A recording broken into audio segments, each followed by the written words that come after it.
ನೀರು ಬಿಡುವ ಅಂತ ಹೇಳಿಬಿಟ್ಟು ಬಂದಿದ್ದೀನಿ. ಇಲ್ಲಿ ಬಿಟ್ಟು ಹೋಗೋಕ್ಕಾಗೋದಿಲ್ಲ, ಫುಟ್ಬಾಲ್ ಖಾಲಿ ಆಗುತ್ತೆ. ಸೊ ಯಾರು ಏನೋ ಮಾಡ್ತಿದ್ದಾರೆ. 10 ಅಡಿಕೆ ಇದ್ರೆ ಸಾಕಾಗಿತ್ತು. 2 ಅಡಿಕೆ ಕೊನೆಗೂ ಸೇರಿಬಿಟ್ಟು ಒಂದು 10 ಅಡಿಕೆ ಇದ್ದರೆ ಎಲ್ಲ ದೇವರಿಗೂ ಅವರಿಗೆಲ್ಲ ಕೊಡೋಕ್ಕಾದ್ರೂ ಒಂದೊಂದು ಅಡಿಕೆ ಕೊಡೋಕ್ಕಾದ್ರೂ ಉಳ್ಕೊಂಡಿದ್ರೆ ಸಾಕಾಗಿತ್ತು. ಅದಕ್ಕೆ ಸ್ವಲ್ಪ ಚೇಂಜಸ್ ಆಗ್ಬೋದು. ಬಟ್ ಒಳಗಡೆನೂ ಹಾಳೆಲ್ಲ ಹಾಕಿ ಅಂದರೆ ಎರಡಾಗಿ ಬಾಯಿ ಹೊಡಿಯುತ್ತಲ್ಲ, ಸೊ ಹಾಗಾಗಿತ್ತು. ಸೊ ಮತ್ತು ನೈಸ ಮಾಡಲಿಕ್ಕೋಸ್ಕರ ಅಮ್ಮ ಮತ್ತೆ ಈ ಥರ ಮಾಡಿಟ್ಟಿದ್ದಾಳೆ. ಸೊ ಅಮ್ಮ ಮತ್ತು ಅಪ್ಪ ಏನು ಮಾಡ್ತಿದ್ದಾರೆ ಅಂತ ಹೇಳಿ ಒಂದು ಸ್ವಲ್ಪ ಇದ್ದೀನಿ. ಬಟ್ ಇದು ಬದುಕುತ್ತಾ ಇಲ್ವ ಅಂತಲೇ ಇವಾಗ ರಾಮಪತ್ರ ಕೊಯ್ದಿತ್ತು. ಬೆಳಿಗ್ಗೆ ಬಂದಿದ ತಕ್ಷಣ ಅಪ್ಪ ಸ್ವಲ್ಪ ಕೊಯ್ದರು, ಅದನ್ನು ಸ್ವಲ್ಪ ನಮ್ಮಮ್ಮ ಕುಟ್ಟಿದ್ರು. ಈಗ ಸ್ವಲ್ಪ ಕೊಯ್ದಿದ್ದು ಇಲ್ಲಿ ನೋಡಿ ಈ ಥರ ಇರುತ್ತೆ ಎಲೆ. ಚಿಕ್ಕದಾಗಿ ಕಂಬಳಿ ಹುಳ ಹತ್ರ ಹೊಟ್ಟೆ ಫುಲ್ ಮಾಡ್ಕೊಂಡೇ ಬಂದಿದ್ದಾರೆ. ಸರಿಯಾಗಿ ಮೇಯ್ಕೊಂಡ್ಬಂದಿದ್ದಾರೆ ಅನಿಸುತ್ತೆ. ಇವತ್ತು ಆರಾಮಾಗಿ ಬೇರೆ ಈ ಥರ ಓಪನ್ ಆಗಿ ಹೋಗಿದೆ. ಇನ್ನು ಕೆಲವೊಂದಷ್ಟನ್ನು ಇದೆ, ಅದನ್ನು ಮತ್ತು ಇದಿಷ್ಟನ್ನು ರಾಶಿ ಮಾಡ್ಕೊಂಡ್ವಿ. ನಾರ್ಮಲಾಗಿ 3 ಗಂಟೆ 4 ಗಂಟೆ ಹಿಂಗೆ ಹೊರಗಡೆ ಬಿಡ್ತಿದ್ರಾಗಿತ್ತು. ಇವ್ರು ನೋಡಿದ್ರೆ ಇವತ್ತು ಕಣ್ಣಿಗೆ ಕಾಣಿಸ್ತಿಲ್ಲ, ಎಲ್ಲೋ ಮಾಯ ಆಗ್ಬಿಟ್ಟಿದ್ದಾರೆ. ಗಾಡಿ ಮೇಲೆ ಲಗೇಜ್ ಹಾಕೊಂಡು ರೆಡಿ ಆದೆ. ರಾಮಪತ್ರೆ ಮತ್ತು ಬೀಜ 2 ಕೂಡ ತುಂಬ್ಕೊಂಡಿದ್ದೀನಿ. ಮನೇಲಿ ಇಟ್ಕೊಂಡು ಎಂತ ಮಾಡಿ. ಸೊ ಈಗ ಮೋಟರ್ನ ಸ್ಟಾರ್ಟ್ ಮಾಡಿಟ್ಟು ಬಂದೆ. ಈಗ ಫಸ್ಟು ಕೊಟ್ಟಿಗೆ ಕ್ಲೀನ್ ಮಾಡ್ಕೋಬೇಕು. ಕೊಟ್ಟಿಗೆ ಕ್ಲೀನ್ ಮಾಡ್ಕೊಂಡು ಜೋಳ ಸಿಪ್ಪೆ ಒಂದು ಸ್ವಲ್ಪ ಹಾಕಿಡ್ಬೇಕು. ನಾನು ಕೂಡ ಹುಲ್ಲು ಅಥವಾ ಈಗ ಜೋಳ ಸಿಪ್ಪೆ ಉಂಟಲ್ಲ, ಜೋಳ ಸಿಪ್ಪೆ ಹಾಕಿರ್ತೀವಿ. ಇಲ್ಲ ಅಂತಂದರೆ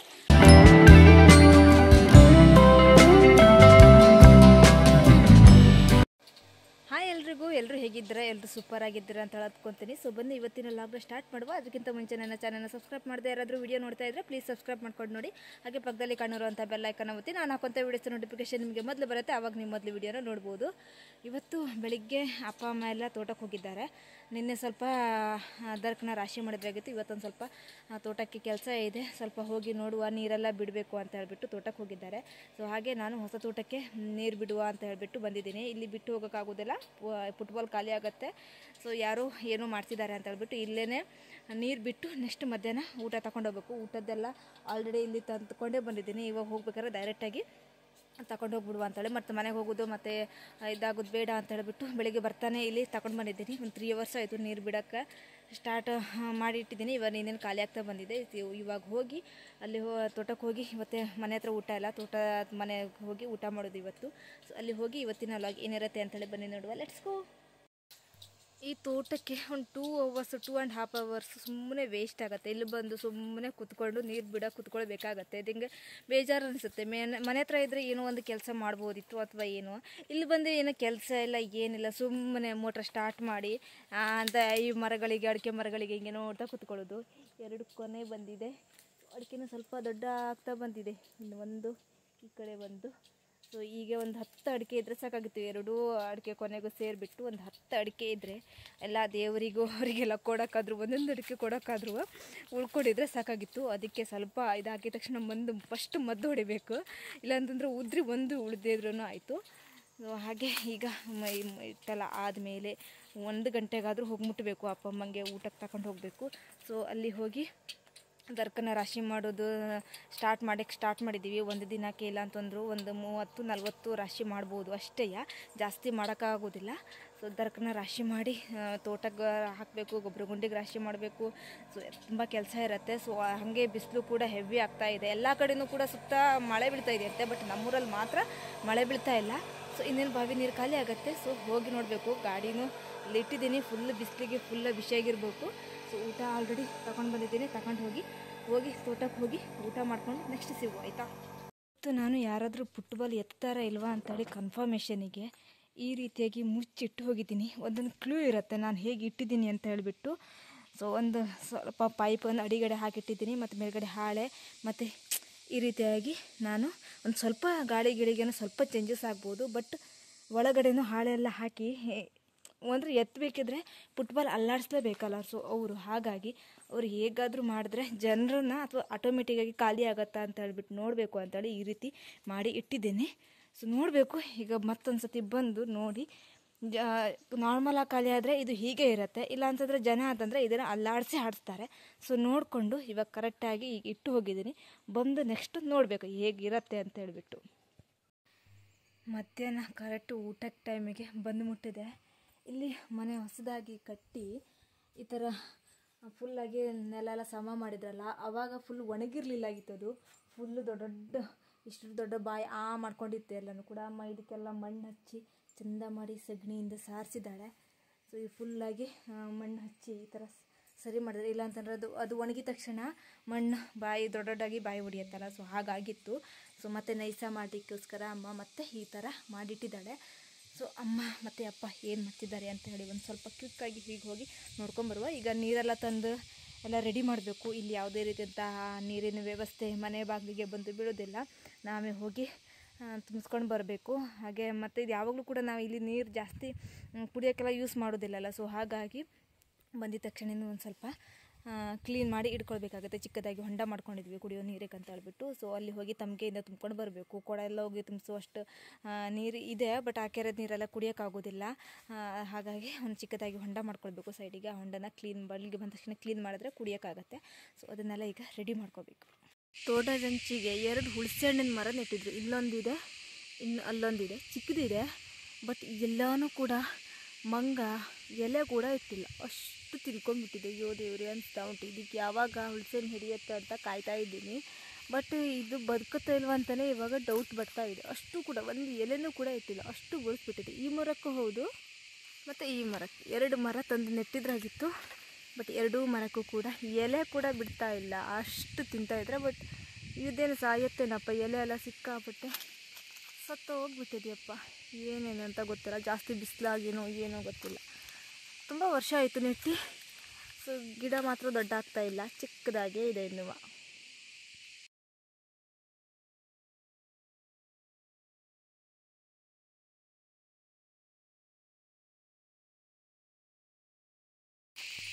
ಊಟ ಮಾಡಿ ಸ್ವಲ್ಪ ಹೊತ್ತು ಮಲ್ಕೊಂಡೆ. ಸೊ ಟೀ ಕುಡ್ದು ಈಗ ಸ್ವಲ್ಪ ಬೇಣದೊಳಗಿಂದು ರಾಮಪತ್ರೆ ಕೊಯ್ದಿತ್ತು. ಬೆಳಿಗ್ಗೆ ಬಂದಿದ ತಕ್ಷಣ ಅಪ್ಪ ಸ್ವಲ್ಪ ಕೊಯ್ದರು, ಅದನ್ನು ಸ್ವಲ್ಪ ನಮ್ಮಮ್ಮ ಕುಟ್ಟಿದ್ರು. ಈಗ ಸ್ವಲ್ಪ ಕೊಯ್ದಿದ್ದುಂಟು. ಇವಾಗ ಫುಲ್ಲಾಗಿ ಹಣ್ಣಾಗ್ತಾ ಇದೆ, ಹಾಗಾಗಿ ತೆಗಿತಾ ಇದ್ದಾರೆ. ಒಂದು ಸ್ವಲ್ಪ ಇದೆ ಮನೆ ಬೇಣದೊಳಗಿರೋದು. ಒಂದು 2 ಮರ ಗಿಡ್ಡದು ಅಂತ ಚಿಕ್ಕ ಚಿಕ್ಕ ಮರದ್ದು 2 ಮರ ಉಂಟು. ಅದನ್ನು ತೆಗಿಬೇಕು. ತೆಗೆದಾದಮೇಲೆ ಅದನ್ನು ಕುಟ್ಟಬೇಕು. ಸೊ ಬೆಳಿಗ್ಗೆ ಒಂದು ಸ್ವಲ್ಪ ತೆಗೆದಿದ್ರಾಗಿತ್ತು.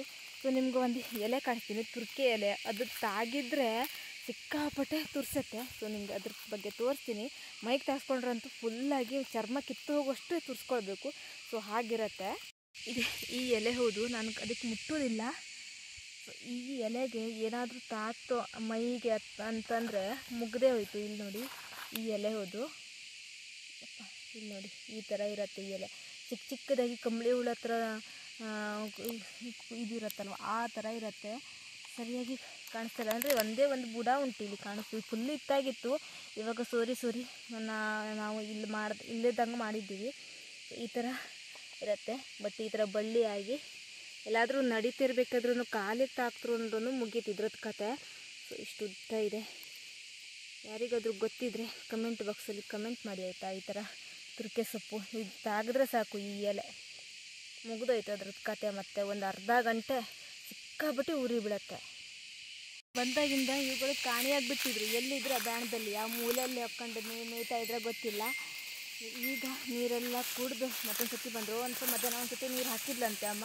ಇವಾಗ ಎಲ್ಲ ತುಂಬಿಸಿಟ್ಟಿದ್ರಾಗಿತ್ತು ಬಕೆಟು ಬುಟ್ಟಿ ಒಳಗೆಲ್ಲ. ಇವಾಗ ಮತ್ತೆ ನೀರು ಕುಡಿದು ಮತ್ತೆ ಬಂದಿದ್ದಾರೆ. ಹೊಟ್ಟೆ ಫುಲ್ ಮಾಡ್ಕೊಂಡೇ ಬಂದಿದ್ದಾರೆ. ಸರಿಯಾಗಿ ಮೇಯ್ಕೊಂಡ್ಬಂದಿದ್ದಾರೆ ಅನಿಸುತ್ತೆ ಇವತ್ತು. ಆರಾಮಾಗಿ ಬೇಣಕ್ಕೆ ಬಂದರೆ ಅಲ್ಲೇ ಹೀಗೆ ಅದು ಸ್ವಲ್ಪ ಬಾಳೆಹಣ್ಣು ಸಿಕ್ಕರೆ ಉಂಟು, ಕೊಡ್ತೀನಿ ಆಯಿತಾ ಎಲ್ರಿಗೂ ಒಂದೊಂದೇ. ಹಾಂ ಓಯ್ ಗೊತ್ತಾಯ್ತೆ. ಹಾಂ ಮೈಯಲ್ಲಿ ಬಿಸಿಯಾಗಿದೆ ನೋಡಿ ನಿಂದೆ.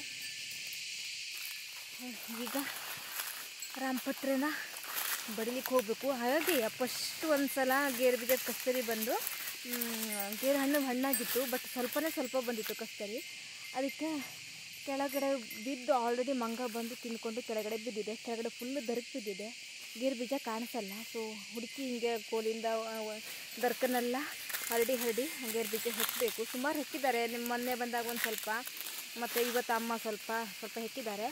ಸೊ ಈ ದನಗಳು ಸಿಕ್ಕಿದ್ರೆ ಗೇರು ಹಣ್ಣು ತಿಂದ್ಕೊಂಡು ಕೂಡ ದರ್ಕಿಗೆ ಹೊತ್ತಾಕ್ತಾರೆ. ಸೊ ಹಾಗಾಗಿ ಅದನ್ನು ಕೂಡ ಮಾಡಬೇಕು ಟೈಮ್ ಸಿಕ್ಕಿದಾಗ. ಇವರೇನು ನನಗೆ ಬಂದು ಹೊಡಿತಾರಪ್ಪೋ ಅಪ್ಪ, ಎಷ್ಟು ಮುಚ್ಚಿ ಮಾಡ್ತಾರೆ ಅಂದರೆ ಕೇಳೋಕ್ಕಾಗೋದಿಲ್ಲ ಇವರಿಗೆ. ಇಲ್ಲಿ ಬೀಳಿಸಾಕಿದ್ದು ಉಂಟು, ಅಷ್ಟನ್ನು ಕೂಡ ಹೆಕ್ಕಿಬಿಟ್ಟು ಕುಟ್ಟಬೇಕು.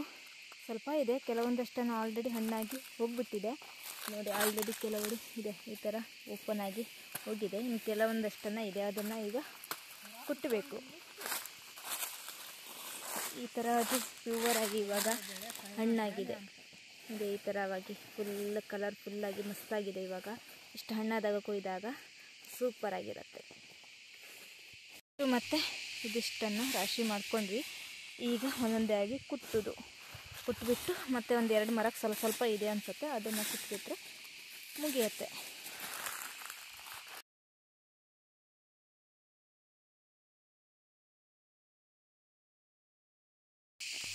ಸಂಜೆ ಆಯಿತು, ಸುಮಾರು ಒಂದು 4:45 ಆಗಿದೆ.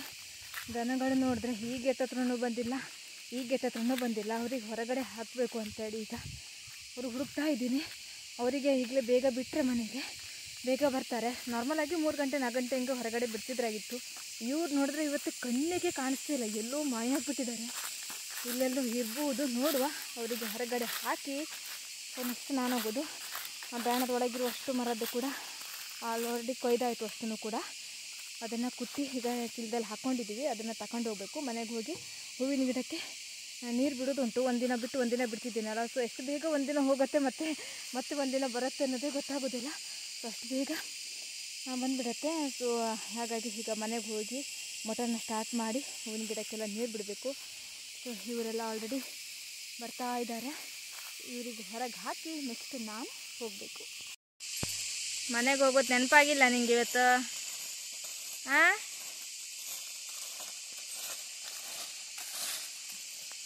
ಎಷ್ಟು ಸ್ಲೋ ಆಗಿ ಬರ್ತಾರೆ ಅಂದರೆ ಒಬ್ರೊಬ್ಬರು. ಯಪ್ಪ, ಮನೆಗೆ ಹೋಗುದಾ ಬೇಡವಾ ಯೋಚನೆ ಮಾಡ್ತಿರ್ತಾರೆ.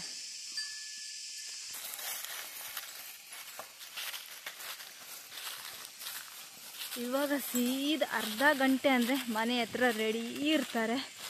ಬೇರೆ ಕಡೆ ಎಲ್ಲಾದರೂ ಹೋದರೆ ಸವಾರಿ ಬೇಗ ಬರೋದಿಲ್ಲ.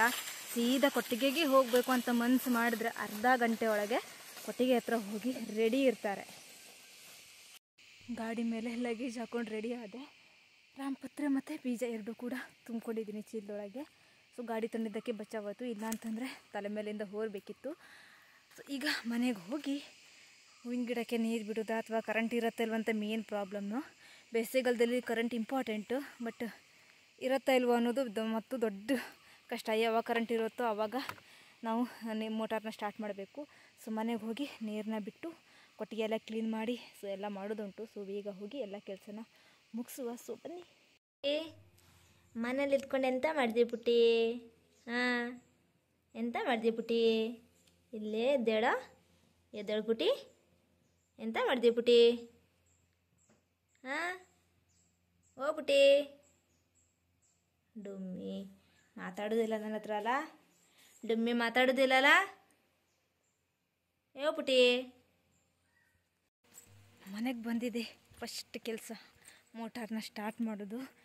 ನೆಕ್ಸ್ಟ್ ಅಡಿಕೆ ಸಸಿಗೆ, ತೆಂಗಿನ ಮರಕ್ಕೆ, ಎಲ್ಲಿ ಹೂವಿನ ಗಿಡಕ್ಕೆ ಎಲ್ಲ ನೀರು ಬಿಡೋಕ್ಕಾದರೆ ನೀರು ಬಿಡೋದು. ಇಲ್ಲ ಅಂತಂದರೆ ಟ್ಯಾಂಕ್ ತುಂಬಿಸಿ ಡ್ರಿಪ್ಪು ಮತ್ತು ಜೆಟ್ ನಾರ್ಮಲಾಗಿ ದಿನಾನು ಕೂಡ ಬಿಡ್ತೀವಿ. 10 ನಿಮಿಷ 15 ನಿಮಿಷ ಎಷ್ಟಾಗುತ್ತೋ ಅಷ್ಟೊತ್ತು. ಸೊ ಹೂವಿನ ಗಿಡಕ್ಕಾದರೆ ನಾವೇ ಕೈಯಾರೆ ಪೈಪಿಂದ ಬಿಡಬೇಕಲ್ಲ. ಸೊ ಹಾಗಾಗಿ ಟೈಮ್ ಇದ್ದರೆ ಬಿಡೋದು, ಇಲ್ಲ ಅಂತಂದರೆ ಇಲ್ಲ. ಸೊ ಈಗ ಮೋಟಾರ್ನ ಸ್ಟಾರ್ಟ್ ಮಾಡಿಟ್ಟು ಬಂದೆ. ಈಗ ಫಸ್ಟು ಕೊಟ್ಟಿಗೆ ಕ್ಲೀನ್ ಮಾಡ್ಕೋಬೇಕು. ಕೊಟ್ಟಿಗೆ ಕ್ಲೀನ್ ಮಾಡ್ಕೊಂಡು ಜೋಳ ಸಿಪ್ಪೆ ಒಂದು ಸ್ವಲ್ಪ ಹಾಕಿಡಬೇಕು. ದನ ಬಂದಿದ ತಕ್ಷಣ ಕಟ್ಟಿಬಿಡ್ಬೋದು. ಇಲ್ಲಾಂತಂದ್ರೆ ಅವ್ರು ಮತ್ತೆ ಈಗ ಗೆರೆನೆಲ್ಲ ಹಣ್ಣಾಗಿ ಸ್ಟಾರ್ಟ್ ಆಗಿದೆ, ಆ ಕಡೆ ಈ ಕಡೆ ಹೋಗಿಬಿಡ್ತಾರೆ. ಕಡೆಗೆ ಸಂಜೆ ಆಗಿದ್ರೂ ಕೂಡ ಅವ್ರು ಬರೋದೇ ಇಲ್ಲ. ಬಂದ ತಕ್ಷಣ ಕಟ್ಟಿಬಿಟ್ರೆ ಒಂದು ರಗಳೆ ಹೋಗಿಬಿಡತ್ತೆ. ಸೊ ಈಗ ಫಸ್ಟು ಹೋಗಿ ಕೊಟ್ಟಿಗೆನ ಕ್ಲೀನ್ ಮಾಡಬೇಕು. ನೆಕ್ಸ್ಟು ಹೂವಿನ ಗಿಡಕ್ಕೆ ನೀರು ಬಿಡೋದು. ಕೊಟ್ಟಿಗೆನೂ ಕ್ಲೀನಾಗಿ ತೊಳೆದಾಯಿತು. ತುಂಬ ಗಲೀಜು ಮಾಡ್ಕೊಂಡಿರ್ತಾರಪ್ಪ ಇವರು. ಮಧ್ಯಾಹ್ನನೂ ಕೂಡ ಕ್ಲೀನ್ ಮಾಡೋದಿಲ್ಲಲ್ಲ. ಸೊ ಹಾಗಾಗಿ ಫುಲ್ಲು ಗಲೀಜು ಮಾಡ್ಕೊಂಡಿರ್ತಾರೆ. ಎಲ್ಲರಿಗೂ ಕೂಡ ಸ್ವಲ್ಪ ಸ್ವಲ್ಪ ಜೋಳದ ಸಿಪ್ಪೆನ ಹಾಕ್ಕೊಂಡಿದ್ದೀನಿ. ಹಾಗೆ ಈ ಕೊಟ್ಟಿಗೆಗೂ ಕೂಡ ಹಾಕಿಟ್ಟಿದ್ದೀನಿ ಸ್ವಲ್ಪ. ಸಂಜೆ ಬಂದ ತಕ್ಷಣ ಒಂದು ಸ್ವಲ್ಪ ತಿನ್ನಲಿ ಅಂತ ಹೇಳ್ಬಿಟ್ಟು ದಿನಾಲೂ ಕೂಡ ಹುಲ್ಲು ಅಥವಾ ಈಗ ಜೋಳ ಸಿಪ್ಪೆ ಉಂಟಲ್ಲ, ಜೋಳ ಸಿಪ್ಪೆ ಹಾಕಿರ್ತೀವಿ. ಇಲ್ಲಾಂತಂದರೆ ಒಣ ಹುಲ್ಲನ್ನ ಹಾಕಿರ್ತೀವಿ. ಮಳೆಗಾಲದಲ್ಲಿ ಸ್ವಲ್ಪ ಹಸಿ ಹುಲ್ಲನ್ನ ಎಲ್ಲಾದರೂ ಸಿಕ್ಕಿದ್ರೆ ಹಸಿ ಹುಲ್ಲನ್ನ ಹಾಕಿರ್ತೀವಿ. ಏನಾದರೂ ಒಂದು ಸಂಜೆಗೆ ಅವ್ರಿಗೆ ಬಂದು ಕಟ್ಟಿದ ತಕ್ಷಣ ಹುಲ್ಲನ್ನ ಸ್ವಲ್ಪ ತಿನ್ನೋಕ್ಕೆ ಹಾಕಿಟ್ಕೊತೀವಿ. ಮೋಟರ್ ಸ್ಟಾರ್ಟ್ ಮಾಡಿ ಇನ್ನೇನು ನೀರು ಬಿಡಬೇಕು ಅಂತ ಹೇಳಿ ಒಂದು ಸ್ವಲ್ಪ ಬಿಟ್ಟಿದ್ನಾಗಿತ್ತು. ಅಷ್ಟರ ತನಕ ಹೋಯಿತು ಕರೆಂಟು. ಇವತ್ತೇ ನೀರು ಬಿಟ್ಟಂಗೆ ನಾನು ಕರೆಂಟ್ ಯಾವಾಗ ಬರುತ್ತೆ ಅಂತ ಗೊತ್ತಿಲ್ಲ. ಇನ್ನೂ ಕೂಡ ಕರೆಂಟ್ ಬಂದಿಲ್ಲ. ಹಾಗೆ ದನ ಬಂತು, ಅವರನ್ನು ಕಟ್ಟಿ ಬಿಡುವ ಅಂತ ಹೇಳಿ ಬಂದೆ. ನೋಡಿದ್ರೆ ಅವರು ಎಲ್ಲೆಲ್ಲಿ ಹೋಗಿದ್ದಾರೆ ಅಂತ ಹೇಳಿ ನೋಡಬೇಕು. ಡೈರೆಕ್ಟಾಗಿ ಗೇರಣ್ಣ ತಿನ್ನೋಕ್ಕೆ ಆ ಬೆಣಕ್ಕೆ ಹೋಗೇ ಬಿಟ್ಟಿದ್ದಾರೆ. ಸೊ ಅವರಿಗೆಲ್ಲ ಕರೆದುಬಿಟ್ಟು ಅಲ್ಲಿದ್ದಾಳೆ ನೋಡಿ ಅವಳು. ಡೈರೆಕ್ಟಾಗಿ ಬಂದಿದ ತಕ್ಷಣ ಅಲ್ಲಿ ಗೇಟ್ ಓಪನ್ ಇರುತ್ತೆ, ಹೊಕ್ಕೆ ಬಿಡ್ತಾರೆ. ಸೊ ಅವ್ರು ಬರೋದು ಒಬ್ರೊಬ್ಬರೇ ಒಂದೊಂದು ಸತಿ ಬರ್ತಾರೆ ಒಬ್ರೊಬ್ರಿಗೆ ಒಂದೊಂದು ಸತಿ ಕಟ್ಟಿ ನನಗೂ ಸಾಕಾಗುತ್ತೆ, ಅವರಿಗೂ ಬೇಗ ಬರೋಕ್ಕಾಗೋದಿಲ್ಲ. ಇಬ್ಬರಿಗೂ ಕಾಂಪಿಟೇಷನ್ ನಡೆಯುತ್ತೆ ನನಗೂ ದನಗಳ ಮಧ್ಯೆ.